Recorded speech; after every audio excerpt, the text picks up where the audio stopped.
Selamat pagi, salam sejahtera. Terima kasih karena bersama dengan saya di Nazilin Unity Channel. Saudara-saudara sekalian, ini satu keputusan dan juga pendedahan yang paling luar biasa sekali. Beberapa hari lagi PRK di Johor, yaitu di Simpang Pulai dan juga di Jeram, akan diadakan. Dan ini telah mengundang pelbagai cerita dan polemik kontroversi yang bertimpa-timpa. Yang terkini, Muhyiddin mula keluarkan fatwa haram undi calon PH di Pulai. Saudara-saudara sekalian, inilah yang kita katakan. Apabila ada pilihan raya saja, ada saja fatwa yang baru yang akan keluar. Dan yang pastinya yang paling mengejutkan kita apabila Muhyiddin sendiri mengeluarkan fakta atau fatwa haram undi calon PH di Pulai, dipetik daripada Harapan Daily.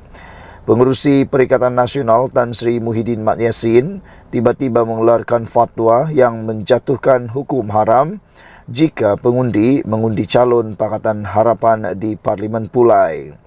Beliau menggesa agar undi tidak diberikan kepada bekas Speaker DUN Johor, Suhaizan Kayat, yang bertanding di Parlimen tersebut mewakili Pakatan Harapan PH. Jangan bagi satu undi pun kepada Suhaizan. Saya bagi hukum haram, kata Muhyiddin Yassin.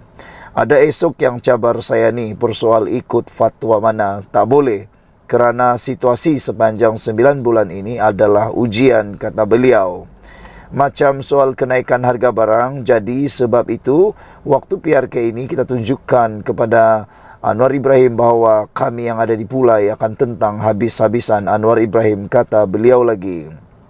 Dan tidak akan memberi satu pun undi kepada pihak parti yang menentang calon Perikatan Nasional, kata Muhyiddin Yassin. Dia bertanya, boleh tak? Pada pendapat anda, boleh tak? Tegasnya, kemenangan calon PH hanya akan mengukuhkan lagi kestabilan kerajaan perpaduan dan perkara itu tidak boleh diberikan peluang sama sekali.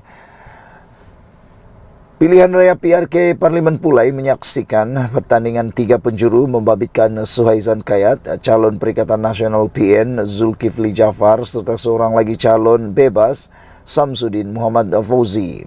PRK tersebut diadakan ekoran kekosongan kursi yang ditinggalkan penyandangnya Datuk Seri Salahuddin Ayub yang juga Menteri Perdagangan Dalam Negeri dan Kos Sara Hidup pada 23 Julai lalu.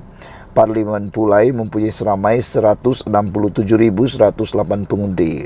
Saudara-saudara sekalian, dalam pada itu kita amat terkejut apabila fatwa-fatwa begini mula keluar. Dan yang lebih kita harus fikirkan ialah tentang kestabilan kerajaan ini. Kita sebenarnya menyokong kalau kerajaan yang ada habis sehingga penggal barulah ditukar. Tak perlulah cantas-cantas di sana sini. Kalau ada orang kata bahawa kerajaan boleh ditukar pada bila masa, itu memang betul. Tetapi kerajaan yang stabil mengambil masa. Dia perlu stabil. Dan sebenarnya kestabilan kerajaan perpaduan itu boleh menjamin kemajuan Malaysia, memakmurkan Malaysia. Bayangkan kalau kerajaan itu hanya berusia beberapa bulan dan dicantas.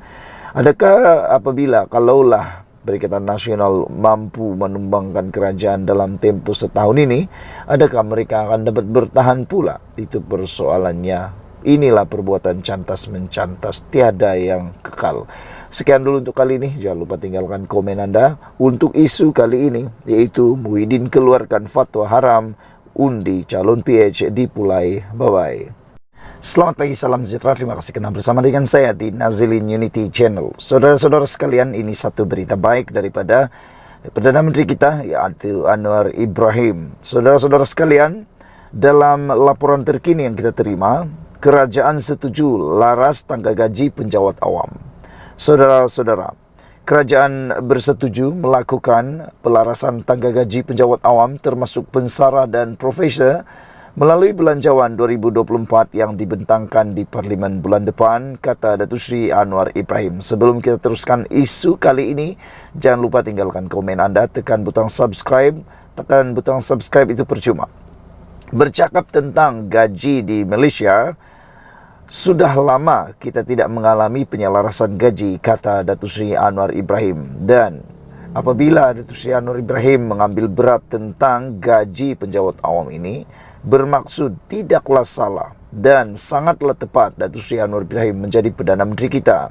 Kerana dalam banyak ramai-ramai Perdana Menteri, beliau iaitu Datuk Seri Anwar Ibrahim yang telah memperjuangkan dengan sebaik-baiknya gaji dan juga memahami keadaan keluh kesah para penduduk Malaysia, khususnya penjawat awam. Datuk Seri Anwar Ibrahim mengatakan bahawa melalui Belanjawan 2024 yang akan dibentangkan bulan depan di Parlimen, penyelarasan gaji akan dilakukan termasuk untuk pensara dan profesor. Perdana Menteri berkata ia sebagai langkah sementara sehingga kajian menyeluruh berhubung skim gaji dan persaraan penjawat awam selesai dilakukan. Beliau juga berkata kajian skim gaji dan persaraan penjawat awam itu dijangka selesai pada tahun depan. Saya melihat penyelarasan gaji pensara, profesor dan penjawat awam sudah 10, 20 atau 12 tahun tidak dikaji, tidak dinaikkan, kata Datuk Seri Anwar Ibrahim. Oleh sebab itu kita ingin ucapkan terima kasih banyak-banyak kepada Datuk Seri Anwar Ibrahim kerana walaupun ramai yang mengecam beliau, tetapi beliau tetap teruskan pekerjaan dengan luar biasa dan memahami sudah begitu lama gaji para penjawat awam tidak dikaji dan tidak dinaikkan. Padahal, kata Datuk Seri Anwar Ibrahim, mengikut peruntukan, setiap 10 tahun perlu ada pelarasan gaji. Tandas bocor kerja saja, gaji pun kerja saja. Saya tak boleh mengadu. Saya Perdana Menteri, kena selesaikan semua masalah ini, katanya. Beliau berkata demikian ketika berucap dalam program Temu Anwar Johor Bahru di Universiti Teknologi Malaysia di sini hari ini. Program dialog yang berlangsung selama kira-kira sejam setengah itu dihadiri hampir 4,000 pelajar, pendidik dan orang awam. Hadir sama ialah Menteri Besar Johor Datuk On Hafiz Ghazi dan Naib Chancellor UTM Profesor Datuk Dr. Ahmad Fauzi Ismail.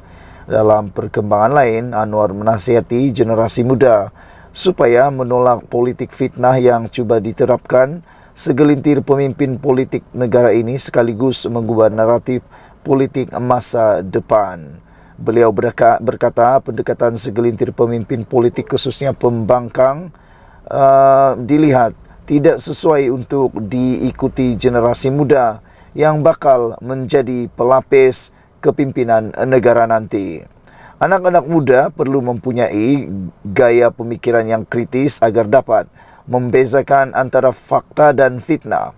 Saya percaya insya-Allah boleh angkat Malaysia sebagai negara hebat dan gagah di rantau ini. Siapa yang boleh lakukan? Anak muda, kata Datuk Seri Anwar Ibrahim. Orang lama asik nak hendak gaduh sahaja. Fitnah. Fikir sendiri. Fikirkan sesuatu untuk selamatkan negara ini.